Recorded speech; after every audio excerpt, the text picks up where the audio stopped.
कहानी की शुरुआत में हम डांटे नाम के एक आदमी को देखते हैं। आज सुबह जब वो उठा तो उसने देखा कि उसकी पत्नी 7 महीने की प्रेग्नेंट है। ये देखकर डांटे पागल सा हो गया। उसे समझ ही नहीं आया कि आखिर ये सब हो क्या रहा है, क्योंकि कल जब वो सोए थे उसके बर्थडे वाले दिन तो सब कुछ एकदम नॉर्मल था। उसने डेट चेक की तो पता चला कि 1 साल बीत चुका है, उसका अगला बर्थडे है आज। खैर उसे लगने लगा कि ये सब सिर्फ एक भ्रम है। वो ठंडे पानी से नहाया और फिर थोड़ी देर के लिए सो गया कि जब उठूंगा तो सब कुछ नॉर्मल होगा एकदम। कुछ देर सोने के बाद जब वो बेडरूम से बाहर आया उसने खुशी से नोटिस किया कि एलिस का पेट तो गायब हो गया है। डांटे ने सोचा कि बढ़िया है, बस सपना था। उसने एलिस को सब कुछ बताया। एलिस हंसकर बोली कि बढ़िया है, सपना ही था, इतनी जल्दी दोबारा प्रेग्नेंट नहीं होना मुझे। तभी लिविंग रूम से एक बच्चे के रोने की आवाज सुनाई दी। धीरे धीरे पालने की तरफ जाते हुए डांटे ने एक छोटी सी बच्ची देखी। एलिस ने बच्ची को उठाया, मुस्कुराकर डांटे को हैप्पी बर्थडे कहा और बच्ची उसके हाथ में थमा दी। डांटे शॉक में आ गया कि 2 दिन के अंदर उसकी बेटी हो चुकी है। वो उसे दूर से अजीब से तरीके से पकड़कर खड़ा रहा, समझ नहीं पा रहा था कि क्या करे। लेकिन हमेशा से उसकी जिंदगी ऐसे फास्ट फॉरवर्ड में नहीं चल रही थी। कुछ समय पहले डांटे की जिंदगी बाकी सब की तरह एकदम नॉर्मल थी। हम उसे भागकर एक पार्टी में जाते हुए देखते हैं, क्योंकि नया साल शुरू होने से पहले वो अपनी मंगेतर तक पहुंचना चाहता था। उसने जैसे ही अपनी मंगेतर को पीछे से देखा तो न्यू ईयर काउंटडाउन खत्म ही होने वाला था। तो भाई ने पकड़कर घुमाया, सीधा चूम लिया। लेकिन जैसे ही वो पीछे हटा उसका चेहरा डर से भर गया। उसने गलत औरत को चूम लिया था। गलती भाई की भी नहीं थी, दरअसल उसकी फियांसे और उस लड़की के कपड़े बिल्कुल एक जैसे थे। बदकिस्मती से उसकी मंगेतर ने ये सब कुछ देख लिया। गुस्से में उसने डांटे को थप्पड़ दिया और वहां से चली गई। उनके बीच का ये रिश्ता भी खत्म हो गया। डांटे भी इससे बहुत ज्यादा दुखी नहीं हुआ और उस औरत से मिलने का फैसला किया जिसे उसने गलती से चूम लिया था, एलिस। समय गुजरता गया। अब डांटे और एलिस साथ रहने लगे। फिर अक्टूबर 26, 2010 आया। आज डांटे का जन्मदिन है। एलिस ने एक सुंदर सा गाउन पहनकर उसे गाने और डांस के साथ जगाया। फिर उसके लिए बर्थडे पैनकेक्स बनाए। लेकिन डांटे खुश नहीं हुआ। उसे अब टेंशन हो रही थी, क्योंकि एलिस ने उसका अलार्म बंद कर दिया था और अब वो काम के लिए बहुत ज्यादा लेट हो गया है। डांटे ने जल्दी जल्दी कुछ खाया और भागकर घर से निकल गया। कंपनी में पहुंचकर उसे याद आया कि भाई आज तो एक बहुत जरूरी मीटिंग है, मैं तो पूरी तरह भूल गया। उस समय एलिस घर पर आराम से पेंटिंग बना रही थी। दोपहर के बाद उसने कपड़े बदले, एक खूबसूरत सी ड्रेस पहनी और दोस्तों के साथ मिलकर बर्थडे पार्टी की तैयारी शुरू कर दी। पूरे घर को सजाने लगी। तभी डांटे का फोन आया। उसने बताया कि काम के बाद मुझे एक बार पापा के पास जाना पड़ेगा। लंच के टाइम पे मीटिंग थी तो जा नहीं पाया। दरअसल डांटे ने वादा किया था कि वो जल्दी घर आ जाएगा। अपने पापा के घर पर डांटे ने एक डब्बा दिया जो उन्होंने मंगवाया था। बैठकर उनकी लंबी कहानियां सुनने का मन नहीं था, तो वो जल्दी से गुड बाय बोलकर निकल गया। वो घर वापस जाने ही वाला था कि तभी कारपेंटर का कॉल आया। बाथरूम का नया दरवाजा रेडी हो गया है, लेकिन अगर वो उसे आज नहीं ले गया तो फिर कई महीने रुकना पड़ेगा। अपनी छोटी गाड़ी में दरवाजे को फंसाना बहुत मुश्किल था, पर फिर भी वो जैसे तैसे दरवाजा लेकर घर की तरफ निकल पड़ा। लेकिन किस्मत आज उसके साथ नहीं थी। रास्ते में बहुत ज्यादा ट्रैफिक मिला। जब तक डांटे घर पहुंचा पूरी तरह रात हो गई। दरवाजा खोलकर देखा तो उसके दोस्तों ने सरप्राइज बर्थडे पार्टी रखी थी। सब उसका इंतजार कर रहे थे। सबसे थोड़ी थोड़ी बातचीत करके डांटे थोड़ी देर के लिए निकल गया ताकि वो बाथरूम का नया दरवाजा लगा दे। दरवाजा लगाते वक्त उसका दोस्त आया और उसे एक खास गिफ्ट दिया, रोलर कोस्टर पार्क के टिकट्स, उसके 40वें बर्थडे के लिए। बचपन में उन दोनों की फटती थी उस पर बैठने से, लेकिन मन भी करता था, तो अब वो अपने बचपन की इच्छा को पूरा करेंगे। लेकिन डांटे ने मना कर दिया। उसने कहा कि मेरे पास इन कामों के लिए वक्त नहीं है अब। शायद 10 साल बाद जब वो बहुत मेहनत कर लेगा तो थोड़ा फ्री टाइम मिल जाएगा, अभी तो नहीं है। पार्टी में वापस आकर डांटे ने सबके तोहफे लिए, थोड़ा बहुत समय बिताया उनके साथ। फिर एलिस ने अपना गिफ्ट दिया, एक पेंटिंग जो उसने डांटे के बर्थडे के लिए खास बनाई थी। केक आया, कैंडल्स जली, सब मुस्कुरा रहे थे। डांटे ने अपनी इच्छा मांगी कि काश ये सब जल्दी से खत्म हो, और कैंडल्स बुझा दी। उस रात एलिस डांटे की पसंदीदा मूवी का एक किरदार बनकर सामने आई। डांटे उसे देखकर बहुत खुश हुआ और उसने एलिस को अपनी बाहों में ले लिया और बत्ती बुझा दी।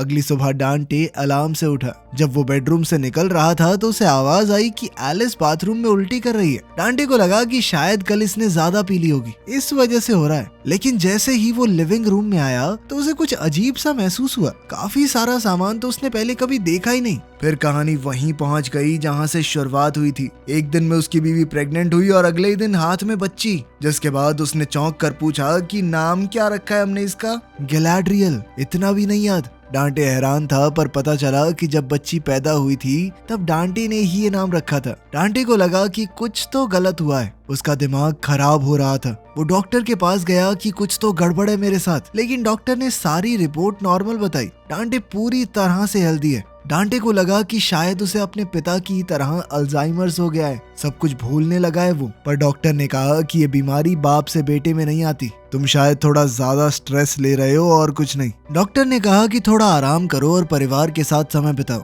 अब डांटे निराश होकर घर वापस आया। कुछ देर बाद एलिस पेंटिंग करने की कोशिश कर रही थी, लेकिन बच्चे के लगातार रोने से वो परेशान हो गई और डांटे पर चिल्लाने लगी कि ये बच्चा सिर्फ मेरा है क्या, तुम क्यों नहीं संभालते इसे। फिर डांटे अपनी बेटी के पास आया और उसे धीरे धीरे झुला कर सुला दिया। कुछ देर बाद उसने सोचा कि मुंह पर पानी छिड़क कर थोड़ा फ्रेश हो जाता हूँ, पर जैसे ही उसने शीशे में देखा उसके चेहरे पर मूंछ आ गई। रसोई में गया तो कैलेंडर देखा, अक्टूबर 26, 2013। उसका बर्थडे फिर से आ गया। डांटे ने सोचा कि वो एलिस को सब कुछ सच बताएगा, पर जैसे ही उसने कहा कि कुछ भी ठीक नहीं है तो एलिस उसकी बात को गलत ले गई। उसे लगा कि डांटे उनके रिश्ते की बात कर रहा है। डांटे ने उसे समझाने की कोशिश की, पर वो चीजों को उल्टा ही ले रही थी। इसके बाद डांटे काम पर निकल गया। जाने से पहले एलिस ने कहा कि गैलाड्रियल बाहर खेल रही है, उसे तो बाय बोल दो। डांटे को एक बार के लिए समझ नहीं आया कि वो किसकी बात कर रही है, पर जैसे ही वो बाहर निकला उसने देखा कि उनकी बेटी खुद चल रही है।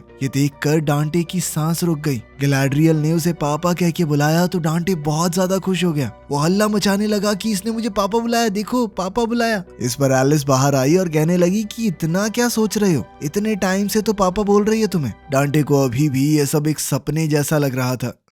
इस सब के बाद वो पार्क में गया और अपने बचपन के दोस्त वलेरियो को सब कुछ बता दिया। 3 साल उसने 3 दिन में जी लिए हैं। डॉक्टर के पास भी गया पर कुछ गलत नहीं मिला। वलेरियो ने सुना पर उसे भी यकीन नहीं हुआ। उसने कहा कि डांटे को शांत होकर एलिस के साथ बात करनी चाहिए। सुना है तुम लोग एक थेरेपिस्ट से मिलने वाले हो। ये सुनकर डांटे हिल गया। ये सब सुनने के बाद उसने फैसला किया कि वो नौकरी छोड़ रहा है, शायद इस तरह वो अपने परिवार को ठीक कर पाए। ऑफिस पहुंचकर वो सीधा डायरेक्टर के कैबिन में गया अपना रेजिग्नेशन देने के लिए। जब वो दरवाजा खटखटाकर अंदर गया तो कुर्सी बिल्कुल खाली थी, बॉस वहां था ही नहीं। इस कंफ्यूजन के साथ वो बाहर आया और लोगों से पूछा कि डायरेक्टर कहाँ है। ये सुनकर सब लोग हंस पड़े। उसने वापस मुड़कर देखा कि दरवाजे पर तो उसका ही नाम लिखा हुआ है। डांटे खुद डायरेक्टर बन गया था। चौंक कर उसने फ्रेंचेस्का को बुलाया। उसकी सेक्रेटरी ने बताया कि 8 महीने पहले तुम्हें प्रमोशन मिला था, जब पिछला डायरेक्टर रिटायर हुआ था, याद नहीं है? आखिर कंपनी के लिए तुमने इतना काम किया है। खैर डांटे को कुछ और तो याद था नहीं, तो फिर वो फ्रेंचेस्का से कहने लगा कि मैं रिजाइन करने वाला हूँ। पर फिर फ्रेंचेस्का ने उसे बताया कि इस पोस्ट के कई फायदे हैं, इतनी अच्छी फैमिली इंश्योरेंस, इतनी ज्यादा तनख्वाह तुम्हें कहीं नहीं मिलने वाली। तब डांटे को समझ आया कि मैं अपने परिवार के लिए ही नौकरी पर रुका हुआ हूँ। उसने ये भी सुना कि फ्रेंचेस्का ने ऑफिस के एक आदमी से शादी कर ली है और डांटे ने ही उसकी हनीमून की छुट्टियों पर साइन किए थे।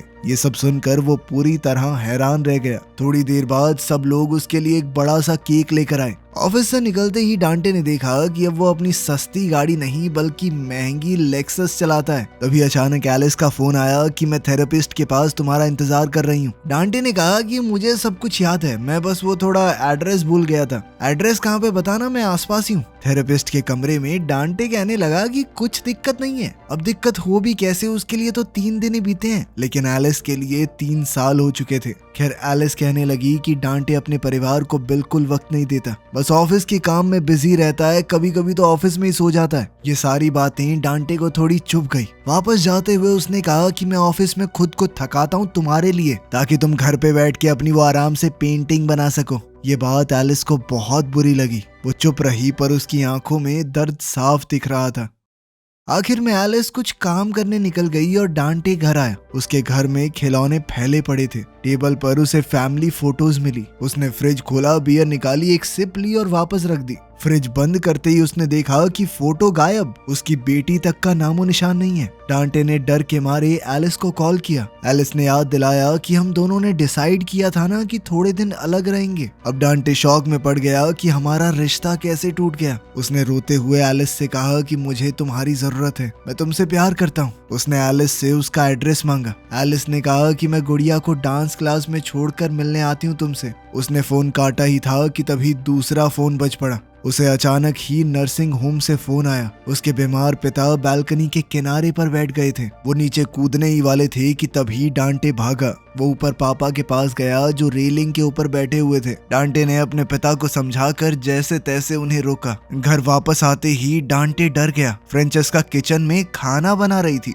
उसने उसे बर्थडे विश किया और चूम लिया। पता चला कि शादी के कुछ समय बाद ही उसका डाइवोर्स हो गया और छुपते छुपाते पिछले 6 महीने से उनका अफेयर चल रहा है। डांटे हैरान है कि आखिर ये सब कब हुआ। तभी अचानक घर की घंटी बजी। एलिस वहां आ गई थी। घबराकर डांटे ने फ्रेंचेस्का को बाथरूम में छुपने को कहा। उसे एलिस से कुछ जरूरी बात करनी थी, इसलिए एलिस को ये सब पता नहीं चलना चाहिए। उसने दरवाजा खोला। एलिस ने धीरे से कहा कि मुझे तुम्हारी याद आ रही थी और पता है अब की बार मेरी पेंटिंग्स का सोलो शो होने वाला है। उनकी बातचीत के बीच ही डांटे बहुत भावुक हो गया। उसने कहा कि मैं तुमसे अब भी प्यार करता हूँ। एलिस ने अपने आंसू छुपाकर कहा कि मैं भी। पर फिर उसकी नजर टेबल के पास पड़ी एक औरत की हील्स पर गई। उसे सब कुछ समझ आ गया। वो पूरी तरह फट पड़ी। उसे अपने आप पर, डांटे के ऊपर, सबके ऊपर गुस्सा आ रहा था। वो भागती हुई वहां से बाहर निकल गई। उसके जाने के बाद परेशान डांटे ने फ्रेंचेस्का से भी रिश्ता तोड़ दिया। उसने सीधा कहा कि कभी यहाँ पर वापस मत आना। इस पर फ्रेंचेस्का भी गुस्सा होकर वहां से चली गई। लेकिन दरवाजा बंद होते ही लिविंग रूम से आवाज सुनाई दी। डांटे ने मुड़कर देखा। फ्रेंचेस्का फिर से वहीं खड़ी थी, हाथों में 2 कॉकटेल ग्लास लिए जो उसने डांटे के बर्थडे के लिए बनाए थे। डांटे गुस्से में फट पड़ा। उसने कहा कि ये सब कुछ गलत है। एक बॉस और सेक्रेटरी के बीच में ये रिश्ता नहीं होना चाहिए। ये सुनकर फ्रेंचेस्का को बहुत गुस्सा आया। उसने कहा कि ये सब तुमने ही शुरू किया था। खैर ठीक है, जा रही हूँ मैं, तुमसे तो बहुत बेहतर मिल जाएगा कोई। फ्रेंचेस्का के जाने के बाद डांटे ने सभी गेस्ट्स को भी वहां से जाने को कहा। उन सब लोगों को वो जानता तक नहीं था। उन सब के बीच बस उसे अपना एक असली दोस्त दिखा, वलेरियो। सब लोग चले गए तो डांटे वलेरियो से एलिस के बारे में पूछने लगा। फिर उसने बताया कि अपने 40वें जन्मदिन पर मैंने विश मांग ली थी कि काश ये सब जल्दी जल्दी निमट जाए। तब से ही ये पूरी गड़बड़ हुई है। उधर वलेरियो भी अपनी जिंदगी में बहुत उदास था। ना वो काम में सफल हुआ, ना परिवार बना, ना बच्चे। अब उसने शराब को ही अपना सहारा बना लिया था, लेकिन अब तो वो भी दर्द को भर नहीं रही। फिर उसे याद आया कि उसने डांटे को जन्मदिन पर क्या गिफ्ट दिया था, रोलर कोस्टर की टिकट, जिसे वो दोनों कभी इस्तेमाल नहीं कर पाए। अब डांटे जल्दी से एलिस से मिलने गया और उसे वापस आने को कहा, पर एलिस ने मना कर दिया। उसने कहा कि हर साल अपने बर्थडे पर तुम यही बात करते हो, लेकिन फिर पूरा साल कुछ नहीं बदलता। मैं थक चुकी हूँ, अब हमें अलग जिंदगियां जीनी चाहिए। सालों तक मैं सोचती रही कि तुम्हारे बिना कुछ नहीं हूँ, लेकिन अब चीजें बदल गई हैं। अब वो कमजोर नहीं रही, खुद के भरोसे जीना सीख लिया है उसने। हैप्पी बर्थडे कहकर एलिस ने दरवाजा बंद कर दिया। डांटे टूट गया। उसके दरवाजे पर जोर जोर से हाथ मारते हुए चिल्लाकर कहने लगा कि मैं तुमसे प्यार करता हूँ, एक मौका और दे दो मुझे। तब एक अनजान आदमी ने दरवाजा खोला। वो एलिस का नया बॉयफ्रेंड ओमार है। वो सोचने लगा कि डांटे शायद मजाक कर रहा है कि उसे नहीं पहचाना, क्योंकि वो पहले कई बार मिल चुके हैं। तभी डांटे की बेटी गैलाड्रियल वहां पर आई। वो उसे देखकर पूरी तरह चौंक गया। अब वो 5 साल की हो चुकी है। पिछले 3 दिनों में वो गैलाड्रियल से मिला ही नहीं, और उन 3 दिनों में उसके लिए 3 साल बीत गए थे। पार्क में डांटे ने अपनी बेटी के साथ कुछ समय बिताया। थोड़ा पूछने पर उसकी बेटी ने बताया कि मम्मी और ओमार काफी टाइम से साथ रह रहे हैं। अब डांटे गैलाड्रियल से पूछने लगा कि बेटा तुम्हें क्या पसंद है, क्या नहीं, बताओ मुझे। वो धीरे से बोली कि मुझे बस इतना चाहिए कि पापा मेरे साथ ज्यादा टाइम बिताएं, फोन कंप्यूटर अपने काम में ना खोए रहें। थोड़ा चलने के बाद डांटे उसे घर छोड़ाया और घर पर फिर से ओमार मिला। तभी वो पपी डांटे के पास एक बॉल लेकर आया। डांटे ने बॉल थोड़ी दूर फेंक दी और पपी दौड़कर उसे लेने गया, पर जैसे ही वो वापस आया वो पपी बड़ा हो चुका था। डांटे समझ गया कि फिर से 1 साल बीत चुका है। उसका फोन बजा और वलेरियो कहने लगा कि मैं पार्क में आधे घंटे से तेरा वेट कर रहा हूँ, कब आएगा भाई। उनकी बातचीत के दौरान वलेरियो ने बताया कि एलिस अभी भी ओमार के साथ ही है। इंस्टा पे कुछ फोटोज भी डाली हैं। बेचारे डांटे को पता ही नहीं था कि इंस्टा होता क्या है। खैर डांटे को अब भी हजम नहीं हो रहा था कि एलिस ओमार के साथ है। ये सुनकर वलेरियो हैरान हो गया। अबे नशे वशे करता है क्या तू? कल ही तो बोल रहा था कि यार ओमार बढ़िया बंदा है, ठीक है एलिस उसके साथ है। फिर वलेरियो ने उसे एलिस की आर्ट एग्जीबिशन के बारे में बताया। बहुत पसंद किया लोगों ने उसकी पेंटिंग को। डांटे ने कहा कि मुझे अभी एग्जीबिशन देखनी है। ये सुनकर वलेरियो और कंफ्यूज हो गया क्योंकि वो दोनों कुछ दिन पहले ही वहां गए थे। वो सोचने लगा कि कहीं ये सुबह सुबह उठ के दारू तो नहीं पीने लग गया। लेकिन तभी डांटे ने नोटिस किया कि वलेरियो जूस पी रहा है। डांटे खुश हो गया और कहने लगा कि भाई तूने कब छोड़ दी? तब वलेरियो हंसकर कहने लगा कि जब से कैंसर का पता चला साले तब से। उसने बताया कि अभी 5 सेशन और बाकी हैं। उसके बाद डॉक्टर्स बताएंगे कि बचने के चांस हैं या नहीं। पार्क में टहलते हुए डांटे को रोलर कोस्टर की वो टिकट्स याद आ गई। सालों तक उसे टाइम ही नहीं मिला, लेकिन अब लग रहा है कि यही सही समय है। लेकिन इस बार वलेरियो ने मना कर दिया। अभी तो भाई ये सब करने की हालत बिल्कुल नहीं है। जाते वक्त डांटे ने उसे गले लगाया और वादा किया कि कल मिलेंगे। रात को डांटे एलिस की आर्ट एग्जीबिशन में पहुंच गया। पेंटिंग्स के अंदर उसे अपनी पूरी जिंदगी दिखाई दे रही थी। फिर वो वापस घर आकर पुरानी फोटोज को देखने लगा। उसे समझ आ गया कि अब एलिस को छोड़ देना होगा। जिंदगी को बदलने का वक्त आ गया है। बाद में वो अपने पापा से मिलने गया। उसने रोते हुए कहा कि मैं पूरी जिंदगी सिर्फ आप जैसा नहीं बनना चाहता था, लेकिन आखिर में मैंने भी आपकी तरह वही गलतियां दोहराई। उसके पिता बेचैन होकर बोलने लगे कि आज स्कूल से बंक मार के मैं अपनी दोस्त के साथ ना बीच पे घूमने गया था। डांटे समझ गया कि बीमारी और बढ़ गई है। उसके पिता अब अपने स्कूल के बाद का सब कुछ भूल चुके थे। अचानक उन्हें बहुत तेज खांसी होने लगी। डांटे पानी लेने गया, वापस आया तो कुर्सी एकदम खाली थी। सारी चीजें डब्बों में पैक थी। फिर से 1 साल बीत चुका था। होम केयर से निकलकर डांटे ने सबसे पहले अपने दोस्त वलेरियो को कॉल किया। जब उसने फोन नहीं उठाया तो डांटे घबरा गया। उसने सोचा कि मेरा दोस्त भी मर गया। लेकिन कुछ देर बाद उसे वलेरियो वहीं पर खड़ा हुआ मिला, जिंदा और एकदम तंदुरुस्त। दोनों एक दूसरे से गले लगे और जब बर्थडे की बात आई तो डांटे ने कहा कि भाई देख आज तो रोलर कोस्टर पे चलेंगे। इस बार दोनों बिना सोचे पार्क पहुंचे। राइड शुरू हुई और दोनों बच्चों की तरह चीखने हंसने लगे। लेकिन फिर बीच में डांटे बेहोश हो गया। जब उसे होश आया तो उसके ऑफिस से बहुत सारे मैसेज आए हुए थे। अब वलेरियो अपनी गाड़ी लेकर सीधा ऑफिस भागा। रास्ते में फोन पर उसने एलिस से कहा कि आज रात तुम और हमारी बेटी दोनों मेरे घर रुक जाओ। एलिस ने ना चाहते हुए भी हाँ कह दिया। ऑफिस पहुंचकर डांटे ने सबके सामने बोल दिया कि मैं अपनी सारी बची हुई छुट्टियां ले रहा हूँ। अगले 3 महीने और 4 दिन तक किसी ने मुझे मैसेज किया ना, खाल खींच लूंगा उसकी। निकलने से पहले डांटे ने फ्रेंचेस्का से माफी मांगी कि मैंने तुम्हारे साथ गलत बर्ताव किया था।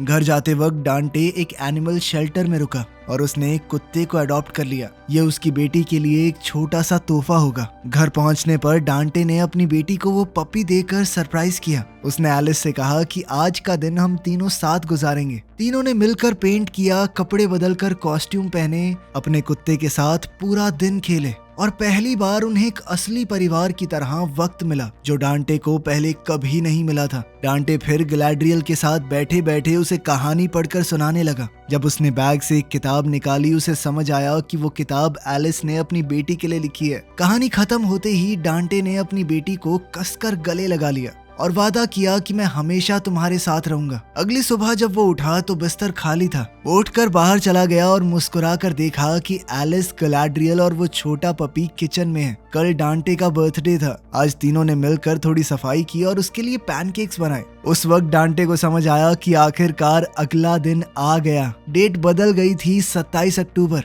एलिस ने उसके चेहरे को देखकर पूछा कि सब ठीक है। डांटे ने धीरे से हाँ कह दिया। थोड़ी देर बाद उसने सच बताया, पिछले कुछ सालों में मैं पूरी तरह खो गया था। समझ ही नहीं आया कि क्या कर रहा हूँ, किस लिए जी रहा हूँ। वो वक्त तो वापस नहीं मिलेगा, पर अब मुझे समझ आ गया कि आगे क्या करना चाहिए। इस पर एलिस ने कहा कि सिर्फ एक दिन में कुछ नहीं बदलता। जिस पर डांटे ने जवाब दिया कि लोग बदलते हैं। मैंने पूरे 3 महीने और 4 दिन की छुट्टियां ले ली सिर्फ तुम लोगों के लिए। इस बार चीजें अलग होंगी, मेरा भरोसा करो। वीडियो पसंद आई तो लाइक कर देना, चैनल को सब्सक्राइब कर लेना। मिलते हैं अगली वीडियो में।